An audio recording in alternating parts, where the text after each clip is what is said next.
ప్రభుజీ, ఒకసారి ఆత్మ శరీరాన్ని విడిచి వెళ్ళిన తర్వాత మళ్ళీ ఎంత కాలం పడుతుంది మళ్ళీ ఒక జీవిలో రావటానికి? ప్రాణం అంటే ఏమంటారు, అది ఒక కస్టమైజ్డ్ ప్రాసెస్ అన్నమాట. అది ఎవరికి ఎంతసేపు వాడు నరకంలో ఉంటాడో, ఎంతసేపు స్వర్గంలో ఉంటారో, ఎంత తొందరగా, అవన్నీ ఇంకా మనం చెప్పలేము. చాలా కాంప్లికేటెడ్ కర్మ సిద్ధాంతం అంటే. దానికి ఏం స్పెసిఫిక్ పారామీటర్స్ లేవు. మనతోటి అయినప్పుడే మనకు తెలుస్తుంది ఎన్ని రోజులు ఉన్నాం, మనం ఎక్కడ ఉన్నాం అనేది. కాబట్టి తప్పకుండా ఒక శరీరం నుంచి వదిలిపెట్టి వెళ్ళాక కొన్ని రోజులు ఆ జీవాత్మ అలానే తిరుగుతారు అని చెప్తారు. అందుకే మనము మంచి పుణ్యకర్మలన్నీ చేయడానికి ప్రయత్నం చేస్తాం. 10, 11, 12 అట్లా ఒక్కొక్కరికి ఒక్కొక్క పద్ధతులు ఉంటాయి. దాని తర్వాత వాళ్ళు అక్కడ నుంచి స్వర్గాది లోకములకు, నరకాది లోకములకు వెళ్ళి వాళ్ళ పాప పుణ్యాలన్నీ అనుభవించి మళ్ళీ ఇంకొక శరీరంలోకి దాల్చడానికి ఈ భూలోకంలోకి రావాల్సి వస్తుంది. లేదు, ఆయన చాలా భాగవతోత్తముడు, భగవంతుడికి శరణాగతి చేసి భక్తి చేసిన వాళ్ళు, పుణ్యంతో సంబంధం లేదు, పాపంతో సంబంధం లేదు, సాయిగా యత్గత్వా నా నివర్ధంతే తద్ధామ పరమం మమ, భగవంతుడి యొక్క లోకానికి చేరుకున్నారనుకోండి, ఇంకా మళ్ళీ పుట్టాల్సిన అవసరం లేదు, పుణ్యము లేదు, పాపం లేదు, ఏ గోల లేదు, ఆనందంగా భగవంతుడి యొక్క సేవలో ఉండొచ్చు. మన సనాతన ధర్మంలో మీరు అర్థం చేసుకోవాల్సినవి 3 ఉన్నాయండి. ఏంటి ప్రభుజీ? ఒకటి పాపం, అంటే మనం చేసే తప్పుడు వాటికి వచ్చే ఫలితాన్ని పాపము అని అంటారు. 2 పుణ్యం, మనం చేసే మంచి పనులకి మనకి రిటర్న్గా వచ్చేది పుణ్యం. ఇంకొకటి 3వది ఉందండి, దాన్ని భక్తి అని అంటారు. భక్తి పుణ్యానికి సంబంధం లేదు, పాపానికి సంబంధం లేదు, ఇది సపరేట్ బ్యాంక్ అకౌంటే. ఎప్పుడైతే మనం ప్రేమతో భగవంతుడిని ఆశ్రయిస్తామో అది పుణ్యం కాదు, అది భక్తి సుకృతి అంటారు, భక్తోన్ముఖ సుకృతి అని అంటారు. ఎవరైతే భక్తి చేస్తారో అటువంటి వాళ్ళు నా స్వర్గానికి వెళ్ళరు, నా నరకానికి వెళ్ళరు, వాళ్ళు వెళ్ళేది భగవంతుడి యొక్క లోకానికి. స్వర్గానికి వెళ్ళినా, నరకానికి వెళ్ళినా, ఇంకా ఏ దేవత యొక్క ప్రపంచానికి వెళ్ళినా సరే, లోకానికి వెళ్ళినా సరే, కృష్ణుడు భగవద్గీతలో చెప్తారు, ఆ బ్రహ్మ భువనాలోక పునరావృత్తినో అర్జున. ఇక్కడ నుంచి బ్రహ్మలోకం అంటే అన్నిటికంటే టాప్ మోస్ట్ లోకం అనమాట. అక్కడ వరకు వెళ్ళిన వాళ్ళు కూడా మళ్ళీ పుట్టాల్సిన అవసరం ఉంటుంది. ఎప్పుడైతే మాముపేత్యత్తు కౌంతయ్య, నన్ను ఆశ్రయించిన వాళ్ళు, ఎవరు చెప్తున్నారు నన్ను అని అంటే కృష్ణుడు అర్జునుడితో చెప్తున్నారు, నన్ను ఆశ్రయించిన వాళ్ళకి మళ్ళీ పుట్టుక అనేది ఉండదు అనే విషయం చెప్తున్నారు. కాబట్టి మనం పుణ్యం పైన ఫోకస్ చేయకూడదు, పాపం పైన ఫోకస్ చేయకూడదు, మనం భక్తి పైన ఫోకస్ చేయాలి. ఇది పర్మనెంట్ సొల్యూషన్ అనమాట. ఓకే ప్రభుజీ, భక్తి వేరు, భగవంతుణ్ణి తెలుసుకోవడం వేరా ప్రభుజీ? 2 ఒకటేనా? భక్తి మార్గంలో మొట్టమొదటి అడుగు శ్రవణం, అంటే భగవంతుడి గురించి తెలుసుకోవడం. ప్రహ్లాదుని హిరణ్యకశిపుడు అడుగుతారు, అయ్యా నువ్వు స్కూల్కి వెళ్ళావు కదా, బోర్డింగ్ స్కూల్ హాస్టల్కి వెళ్ళావు కదా, ఏం నేర్చుకున్నావు అని అంటే, శ్రవణం కీర్తనం విష్ణు, శ్రవణం అని అంటే భగవంతుడి గురించి వినటము. భక్తి అంటే ఏదో పూజలు చేసేసి, ఇక్కడ నుంచి 1000 పూలు పట్టుకొచ్చేసి, ధూపాలు వేసేసి, నోములు ఇచ్చేసి, లక్ష పూలలతో పూజ చేసేసి, ఒక లీటర్ల అభిషేకాలు చేసి, ఇది కాదండి భక్తి అంటే. భక్తి అంటే భగవంతుడి గురించి వినటం. ఇది ఎవరు చెప్తున్నారు? పరమ భక్తుడైన ప్రహ్లాదుడు చెప్తున్నాడు. ఫస్ట్ ప్రాసెస్ ఏంటి? శ్రవణం, భగవంతుడి గురించి వినటం. ఏం వినాలి?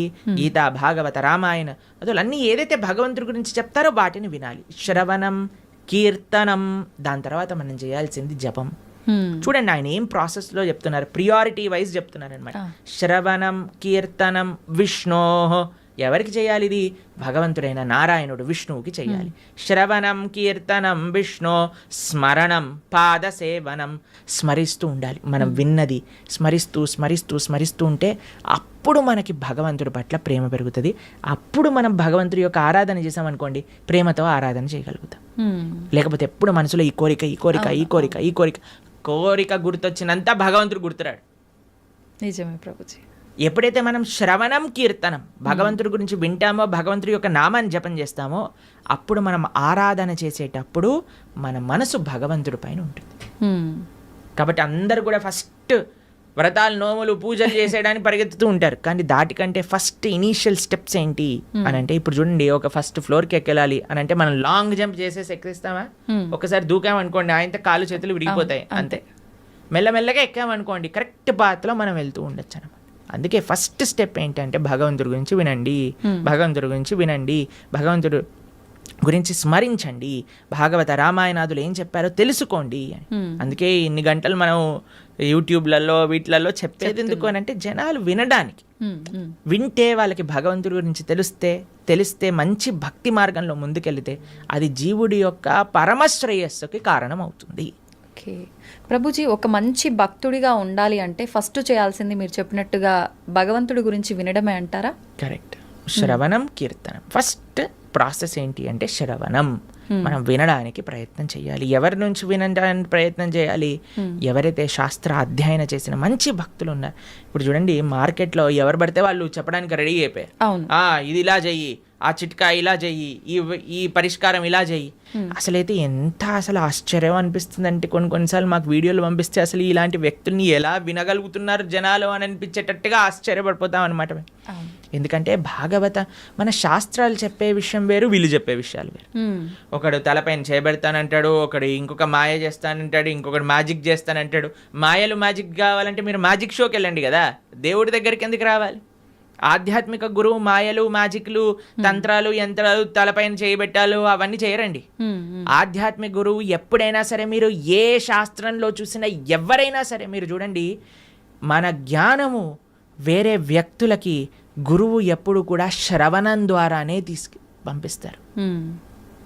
రామ లక్ష్మణులు కూడా విశ్వామిత్రుల దగ్గర నుంచి శ్రవణం చేసి జ్ఞానాన్ని సంపాదన చేసుకున్నారు.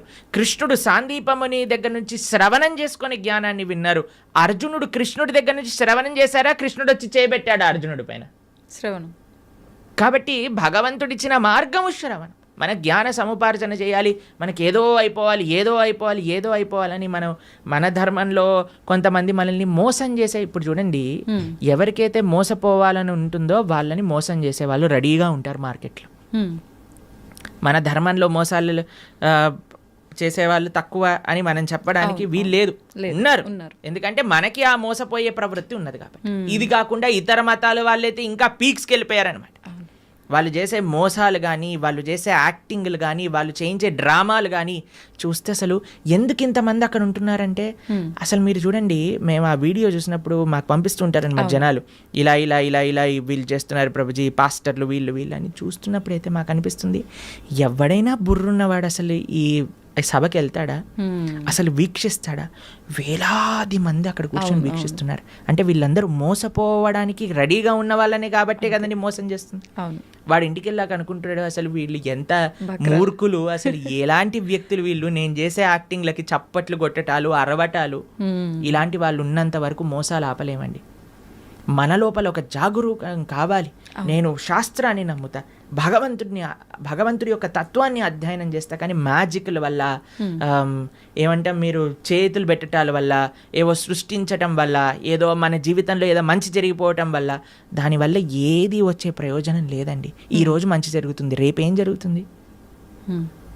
జీవుడి యొక్క పరమశ్రేయస్సు భగవంతుడి గురించి తెలుసుకోవటం. అందుకే మేము ఎక్కడికి వెళ్ళినా మొత్తుకునేది ఒకటే విషయం, ఇవన్నీ యొక్క ట్రాప్లో పడకండి. మన